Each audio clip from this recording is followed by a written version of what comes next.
¿cómo estás? Yo soy Laura, te doy la bienvenida a la YTC y hoy quiero hablarte de 2 libros de literatura japonesa que cambiaron mi vida. Allá vamos.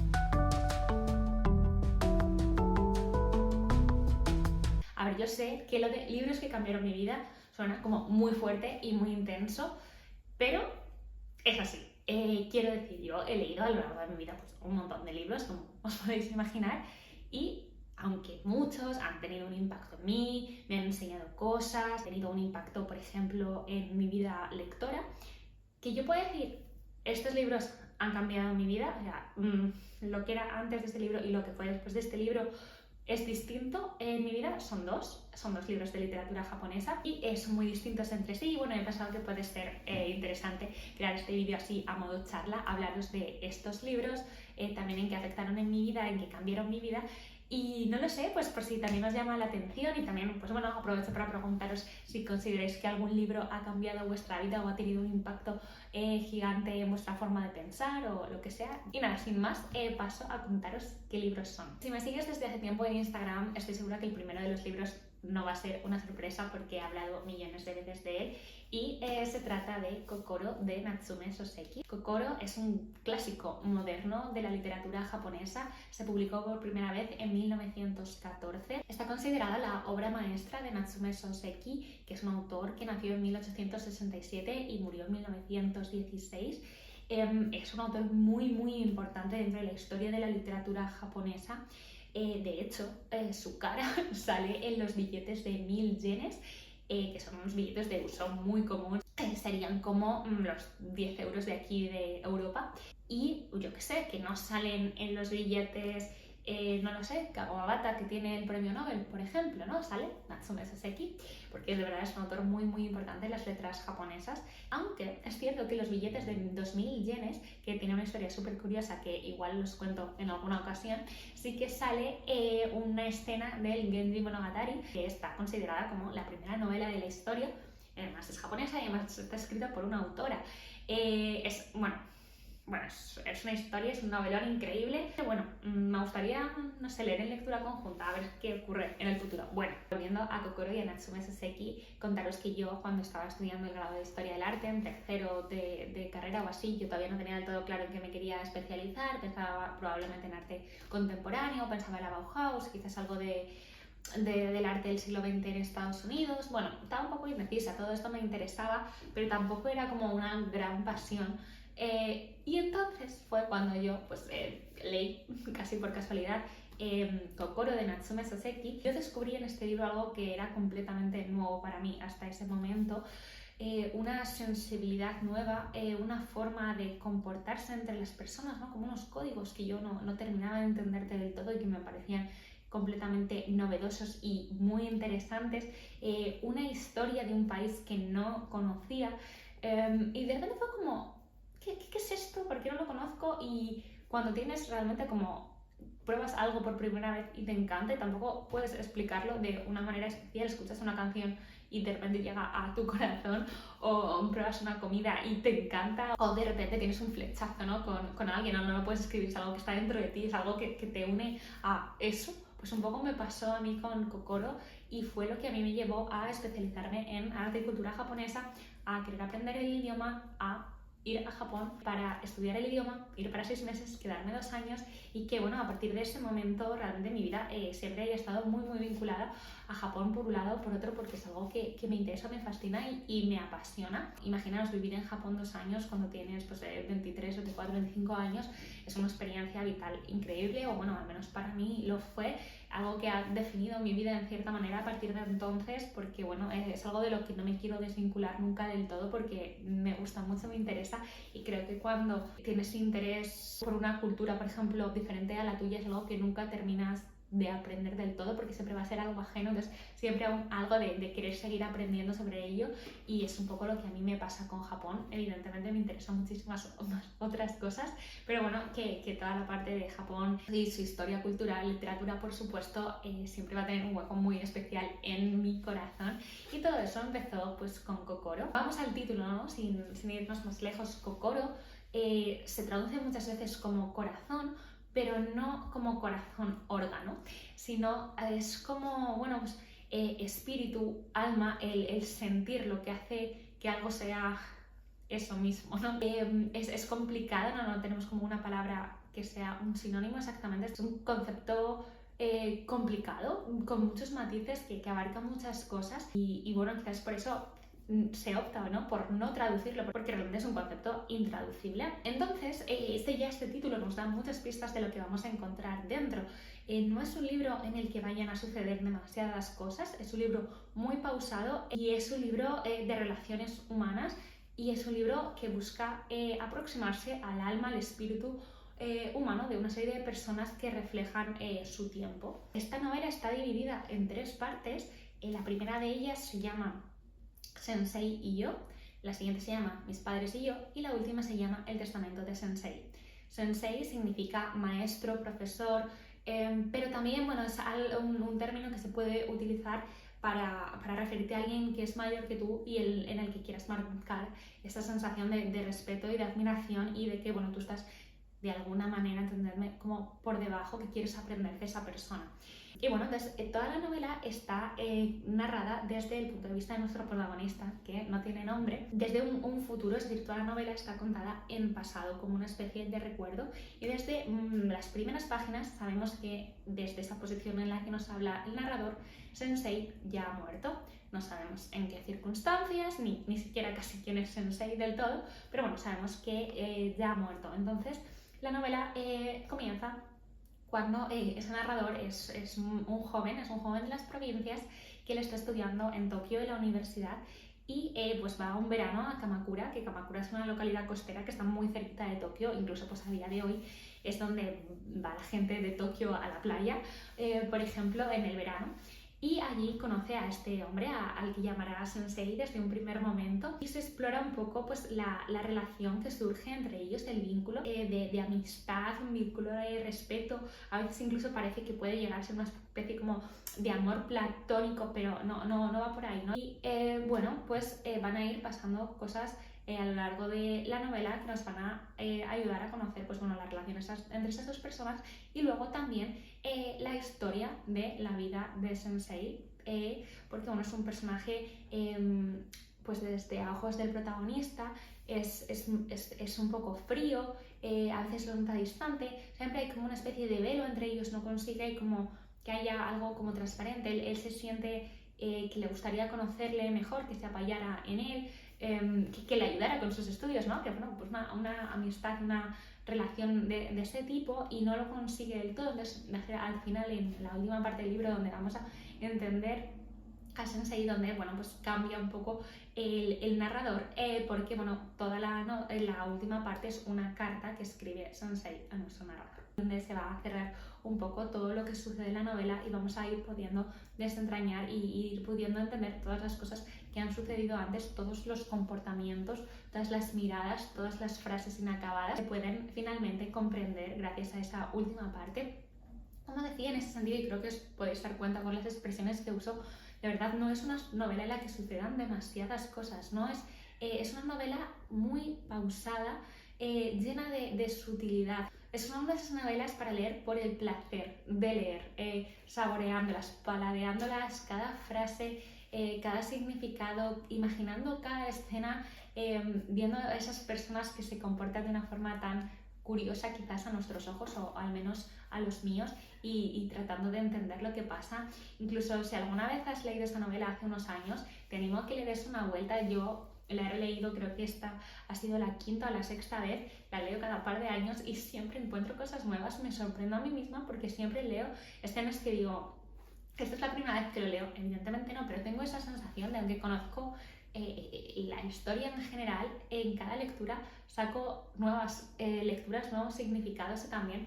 Es una novela que principalmente, yo creo que uno de los temas principales es el cambio generacional, la diferencia entre personas de diferentes generaciones. Entonces, según tú vas creciendo o vas viviendo, también se amplía tu mente, se amplía un poco lo que tú piensas de las cosas y eso hace que sea pues, realmente genial volver a leer esta novela, encontrarse con esos personajes y ver nuevos significados. Algo que hace esta novela muy especial y te das cuenta de lo bien escrita que está es que crea todo el rato juegos de espejo o imágenes especulares, por decirlos de alguna manera, está constantemente contraponiendo, no sé si opuestos, pero cosas diferentes para darnos una imagen global de una situación concreta, en este caso de análisis de un estudio, ¿no? de las personas, no un estudio es una palabra muy fría, no sé, como un retrato del alma humana de diferentes personas en un ambiente muy concreto, que es el del Japón de la era Meiji, del que luego os voy a hablar.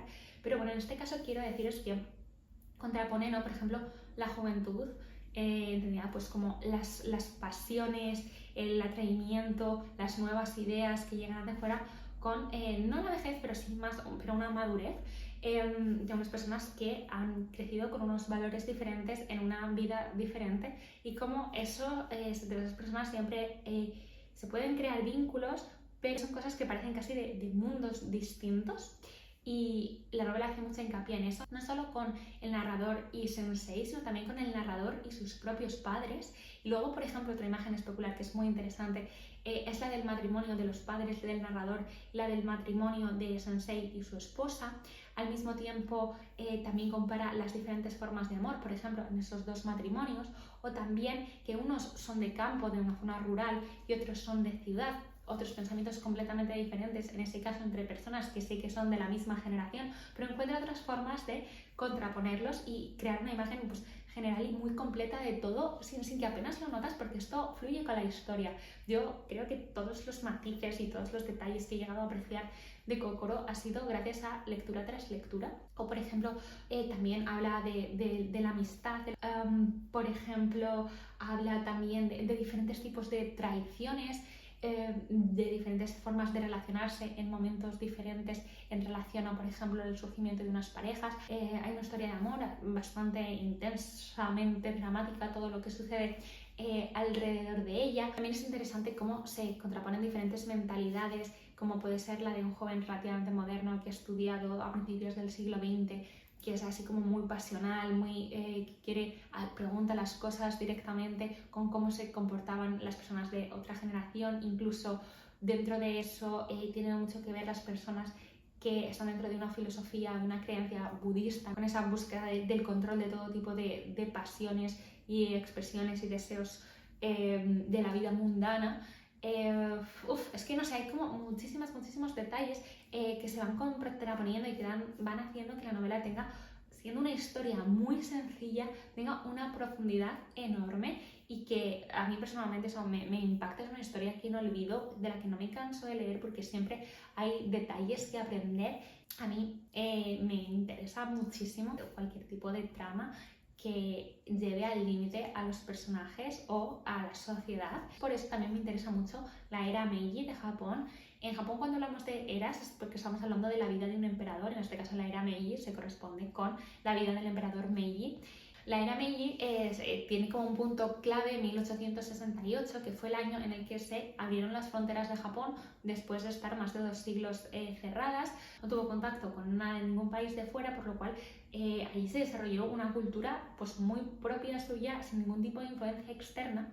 Y cuando llegaron, pues muy resumidas, los barcos estadounidenses y obligaron a abrir las fronteras, aunque Japón era muy refinado, por ejemplo, en temas culturales, a otros niveles era un país básicamente medieval, podríamos decir. Entonces, para no quedarse atrás, el emperador Meiji y su gobierno establecieron una serie de políticas y de medidas que incluían, pues que buscaban que el país se modernizara lo más rápido posible para convertirse en una potencia mundial y no ser así conquistado por otros países. Entonces, por ejemplo, se mandó emisarios a muchísimas partes del mundo a estudiar pues, todo tipo de aspectos: economía, agricultura, ejército, estudios, y todo eso para que lo trajeran a Japón y el país se desarrollara muy rápido. Por ejemplo, Natsume Soseki, que él estudió literatura inglesa, estuvo becado en Reino Unido, y quizá por eso su literatura no es tan fácil de leer a los que estamos más acostumbrados a leer literatura occidental, porque aunque el alma, ¿no? El espíritu, el kokoro de su obra siempre es muy japonesa,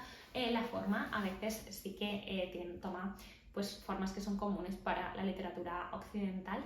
Y imaginaros, ¿no? Esa sociedad japonesa que convulsiona de un momento para otro, donde tiene que aceptar que ellos están, digamos, por debajo de otras personas, de otro mundo, y que por eso tienen que cambiar, ¿no? Tienen que renunciar a ciertas cosas intrínsecamente japonesas y dejarse influir por nuevas ideas, porque, bueno, su emperador al final se lo está pidiendo. Es un momento en el que, evidentemente, la gente tuvo muchos conflictos. Y bueno, y este libro lo muestra muy a pequeña escala, ¿no? Pero bueno, habla mucho también de la importancia que tiene el emperador en Japón de una forma sutil, pero lo cuenta y cómo, bueno, con la muerte del emperador Meiji, cuáles fueron las consecuencias, ¿no? Cuando quién ha impulsado todo ese cambio que no debió de ser fácil y que no se podía hacer en tan pocos años, muere, cómo se siente la gente del país. Entonces, bueno, es muy interesante, es que toca muchísimas cosas este libro, aunque no lo parezca en una primera lectura, de verdad. Bueno, en resumen, es un libro que habla de las relaciones humanas, que busca de verdad explorar el alma humana y cómo nuestro espíritu afecta a lo que somos, ¿no? Como en nuestro estado mental, es que no sé cómo podríamos llamarlo. Por ejemplo, si tienes algún tipo de enfermedad, como tu estado de ánimo, aunque evidentemente no quiero decir que te vaya a curar si estás contento, pero si estás esperanzado o si tienes un optimismo, parece que eso sí que puede realmente ayudar a alguien que está enfermo en comparación con una persona que está en el mismo estado y no se encuentre bien anímicamente, no tenga esperanza, no tenga motivos por los que vivir o no los encuentre, cómo eso afecta, como alguien que a lo mejor carga con una culpa enorme, eso en cierta manera envenena su espíritu y hace que su vida no pueda seguir para adelante, o no pueda relacionarse con personas de forma normal, no pueda ser feliz. Es un libro que también explora, ¿no? Cómo cuando se nos rompe la confianza en algo o en alguien, se crean heridas en nuestro espíritu que siempre vamos a llevar en la mochila, a menos que quizás que las tratemos. Es un libro eso de cómo los sentimientos, las grandes pasiones afectan a nuestra vida. Es un libro que también habla bastante sobre la muerte, diferentes formas de morir y diferentes actitudes ante la muerte. De verdad, es un libro... Es que lo tiene todo, es un libro que de verdad lo considero una joya maravillosa. Evidentemente es un libro con el que hablo con muchísima pasión porque me encanta, os animo mucho a leerlo, pero también espero como no lleváis las expectativas súper altas porque es un libro que no es del gusto de todo el mundo, porque de verdad no pasan grandes cosas, no hay grandes plot twists, no es ese tipo de novela. Pero sí, lo que os he contado y esta forma de estar escrito es algo que os llama la atención o os apetece leer un clásico moderno japonés. Quiero decir, no es una novela del siglo VII o del siglo XII, es una novela de principios del siglo XX.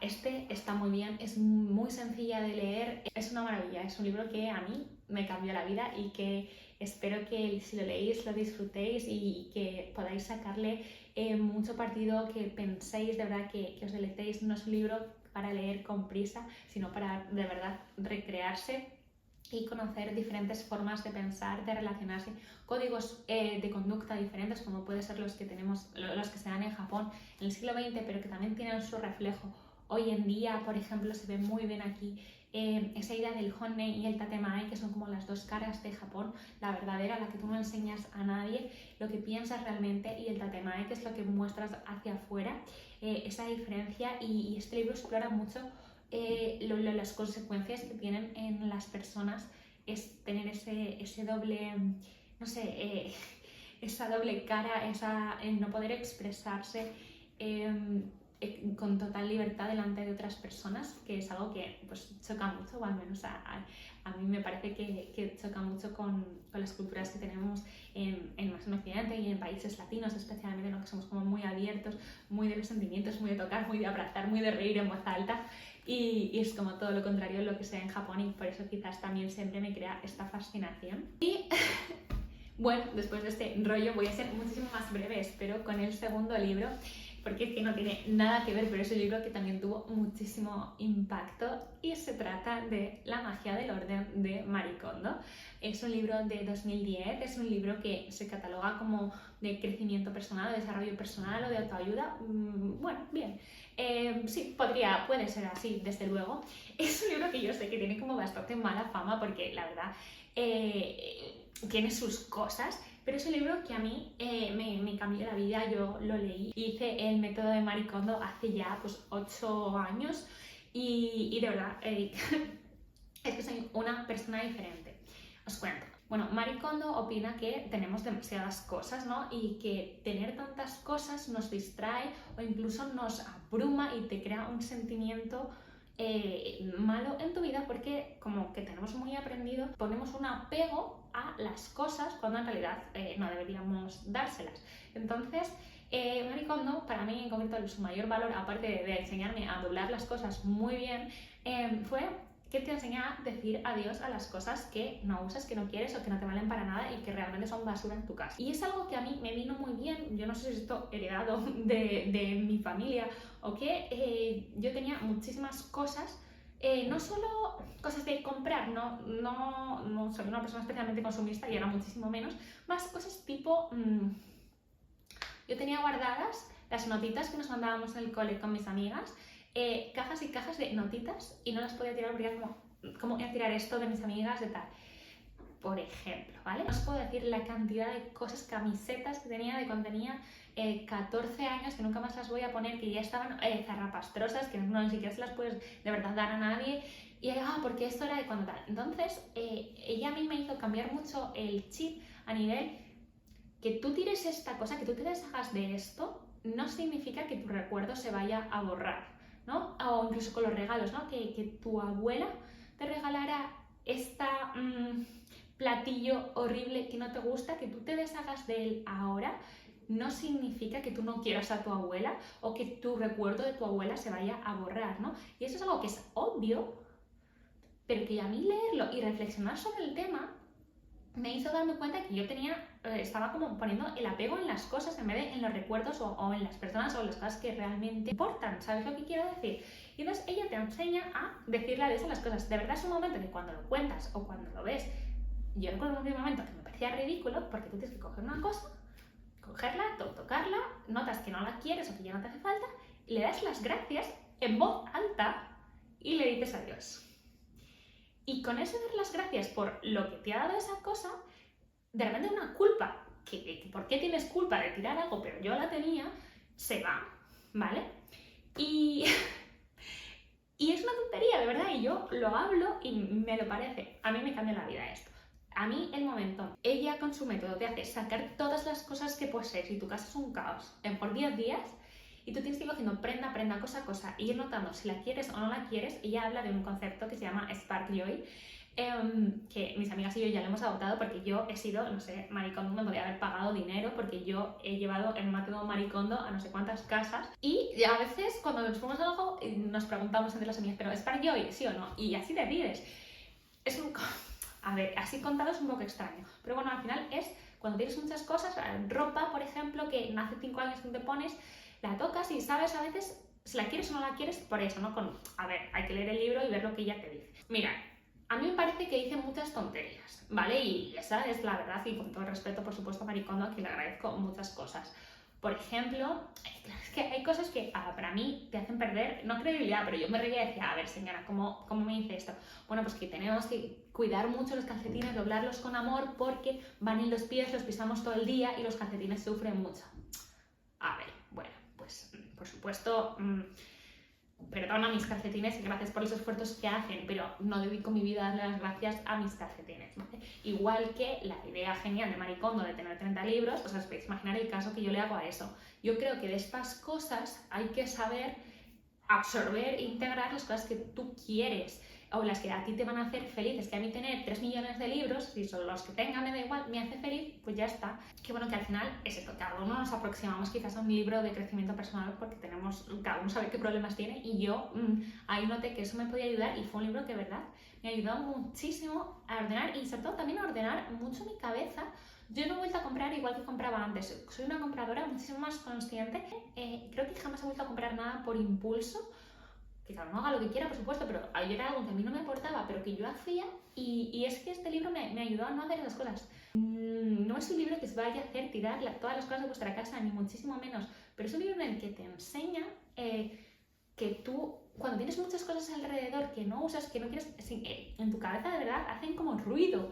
Y yo recuerdo, después de hacer la super limpieza primera que hice de este método, tenía los armarios ordenados, me había deshecho de bolsas y bolsas de cosas y tal, te da una claridad mental que no hay color. Es que yo no puedo decir otra cosa y no puedo decir una mala palabra ante esta mujer, porque realmente a mí me colocó mucho en la cabeza y muchas de las cosas que hoy en día, como ordeno, como hago unas maletas cuando voy a una tienda a comprar algo que necesito o tengo que comprar ropa, por deciros algo, es que lo pienso siempre. A partir de eso, de verdad, me parece un libro a leer, que cada uno saque las conclusiones que quiera, por supuesto, o a lo mejor de repente vosotros, por la forma en la que sois, este libro no os dice nada obvio, pero yo era una persona que tenía muchas cosas que yo no quería y no era capaz de deshacerme por un componente emocional, y el poder decir adiós a las cosas, deshacerme de esas cosas y vivir con muchísimo menos, solo con cosas que me encantan, es que es maravilloso.